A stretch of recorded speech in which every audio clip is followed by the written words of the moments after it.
Welcome to Women's Million Dollar Conversations with Alice Tang, where we share stories from successful businesswomen who have saved, earned, or sold over $1 million and discuss how they built their success and insights to help you achieve your goals. Now, let's join the conversation. Hello, Jen. Thank you so much for sitting down with us for the Million Dollar Woman conversation and share some insights so that we can empower the next generation of women to get there, just like you do. You bet. How did it make you feel when you hit that $1 million income, or when you know that, oh, all my assets add together is $1 million? How does it make you feel? I think when I hit that mark, I was obviously enthused and excited and felt good about that. And then started to think, okay, well, that's where I am now, but clearly I've got quite a ways to go in my life, in my profession. So it reframes what's possible. You know, when you hit that mark, all of a sudden you realize, okay, I've achieved that. So now what's the next goal? What's the next step? What else is possible? So that, I think, it just puts your perspective at a different place, and you start to think about how you can expand your goals and how you can make those dreams and those goals bigger than what you once thought were possible. Wow. As you talk about reframe what's possible, I have a lot of goosebumps flowing through my body. Well, good. Good. What is the biggest bias you have facing the path to success or facing the path to this goal? Honestly, I think that when you say bias, my immediate thought is to go to gender. You know, how has my gender impacted my professional progress? And I think it has to some degree, not because my industry so much is framed to really benefit a man versus a woman, because there are a lot of very successful women in my business. However, I think that playing the role of a parent, a mom, pulled me out of work more often than it might have if I either was a person without children or maybe a dad. And that's a very general statement, because I know there are a lot of dads out there who do miss a lot of work and dedicate that time to their families and their kids. But I do think that that played a role in my earnings and how quickly I achieved that $1 million mark. It could have happened faster and sooner. You are very humble and very kind. I am in the industry where I look at people's finance. So I know that there isn't a lot of women in your position where they can get to that $1 million in the time frame you do. Of course, there are people who do, who can or did. But even for people who are single, no need to worry about a spouse, no pets or cats. You don't need to go home and feed them and play with them. But Right. still, probably they choose to be at a place where they're comfortable. And there's nothing wrong with that. You're absolutely right. I think that's a good way to say it, is what is my limit? And I'm probably guilty of taking on too much to try to figure that out, and finding it by hitting that limit and saying, okay, no more, I can't do any more.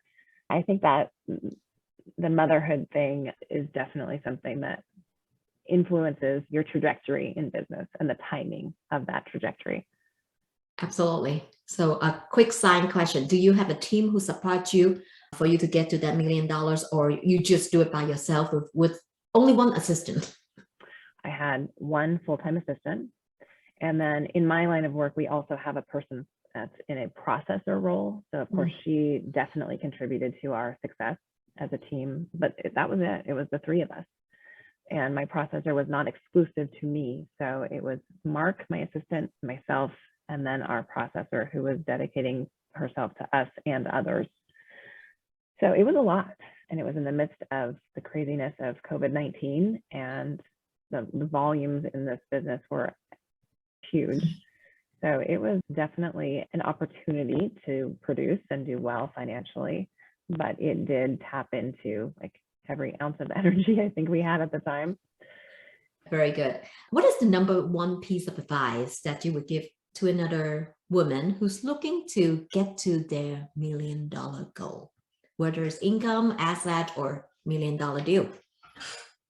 I think that figuring out the why of what drives you and having that be front and center.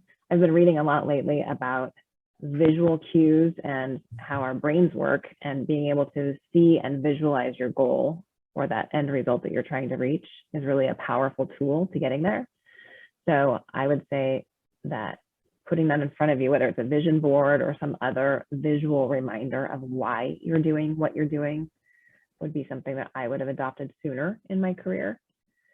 Keep reading. I think that's one thing that I have not done enough of, is reading. It just has not been something I've prioritized in my business or personal life for a long time, because I feel like every time I pick up a book, I fall asleep. But it is so valuable. And that's something that I would advise other women to do early on in their careers.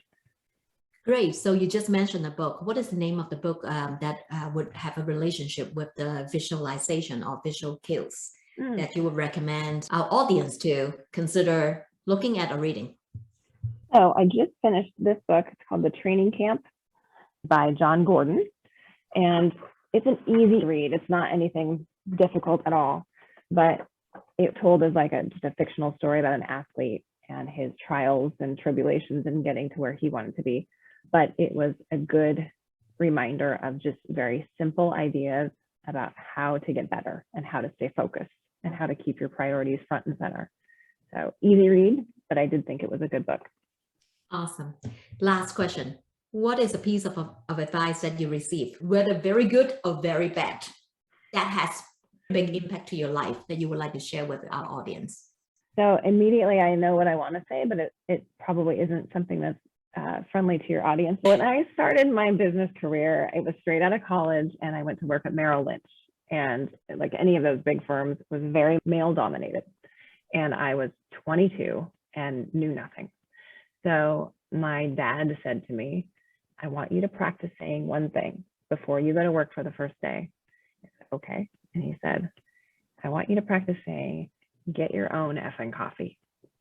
And I was like, oh, okay. But it was his message of saying, just because you're young, just because you're a woman, does not mean that you are relegated to serve these other men in this office. This is about you and your career path, and that's what you need to keep in the forefront of your mind. So that quote and that little piece of advice has always stuck with me. Like, my gender does not dictate what I'm capable of doing, or I won't let that allow others to dictate what my professional goals and achievements are going to be. Wow, that's awesome. Well done, Jen. Thank you so much.